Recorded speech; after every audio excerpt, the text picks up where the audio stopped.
হঠাৎ করে কেউ একজন আমার হাত থেকে ফোনটা কেড়ে নিল। তাকিয়ে দেখি রাইসা। আমি তো ভয় শেষ, কারণ রাইসা বলেছিল আমি যেন ওর সাথে কথা না বলি। তারপর রাইসা ফোনটা কানে দিল। সুমাইয়া এখনো জানে না রাইসার হাতে ফোন। কি হলো, কথা বলছো না কেন? ডিনার করছো? তোর ফোন রাখ। কে বলছেন? তোকে বলছি না ফোন রাখতে। এই বলে রাইসা ফোনটা কেটে দিল। তারপর আমার দিকে রাগী দৃষ্টিতে তাকিয়ে বলল, তোকে আমি কি বলেছি? সরি, আমি ভুলে গেছিলাম। রাখ তোর সরি। এই বলে উনি এক আছাড় মেরে আমার ফোনটা ভেঙে দিলেন। এটা কি করলেন? যা করেছি বেশ করেছি। আমার কথা না শুনলে এমন হবে।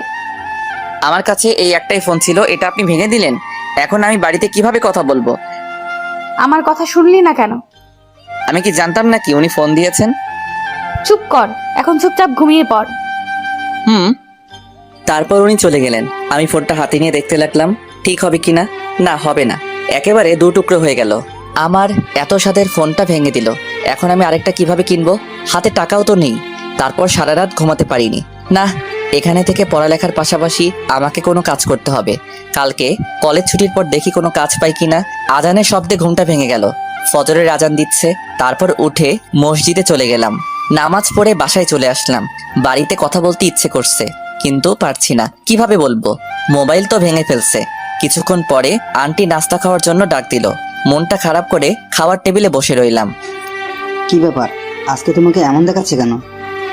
কালকে ঘুমাতে পারিনি, ওই জন্য মাথাটা একটু ধরেছে। সারা রাত জেগে কি করো? বাড়ির সবার জন্য মন খারাপ হয়েছিল। তাহলে ফোন করে বাড়িতে কথা বলো, তোমার ভালো লাগবে। জি আঙ্কেল, বলবো। রাইসা কিছু বলছে না, চুপচাপ খাচ্ছে। আমি হালকা একটু খেয়ে চলে আসলাম। যে করি হোক আমাকে একটা কাজ জোগাড় করতে হবে।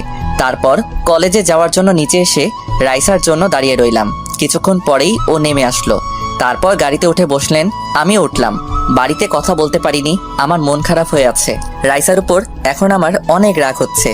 এবার থেকে আমি আরো বেশি বেশি মেয়েদের সাথে কথা বলবো। দেখি ও আর কি কি করে। কলেজে এসে গাড়ি দাঁড় করালেন।